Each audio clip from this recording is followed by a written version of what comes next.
అంటే తెలంగాణ ప్రజలు అవినీతి మీద మాట్లాడితే కేసీఆర్ గారి కుటుంబం మీద మాట్లాడితే రాజకీయంగా లబ్ధి పొందగలుగుతామని చెప్పని మాట్లాడమే తప్ప ఇప్పుడు 2 ఏళ్ళుగా వస్తుంది అనేకమైన కమిషన్లు అనేకమైన విచారణలు ఏసీబీ ద్వారా ఈడీ ద్వారా ఇన్కమ్ ట్యాక్స్ ద్వారా ఎన్నో దాడులు చేసి విచారణ చేశారు. ఎన్ని కోట్లు దొరకబట్టారు, ఎంత అవినీతిని దొరకబట్టారు.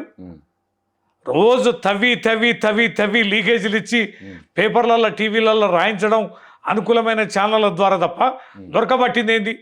నిజంగానే అంత అవినీతి వారు ఎన్నికల్లో మాట్లాడినట్టు నిత్యం మాట్లాడినట్టు కేసీఆర్ గారి కుటుంబం కనుక అవినీతికి పాల్పడితే అక్రమాలకు పాల్పడితే ఇంతకాలం పడుతుందా? 2 ప్రభుత్వాలు వ్యతిరేకమే కదా. కేంద్రంలో బీజేపీ, ఇక్కడ రాష్ట్రంలో కాంగ్రెస్ 2 కుమ్మక్కై దాడులు చేసి కేసులు పెడుతున్నారు కదా. ఏం దొరకబట్టారు?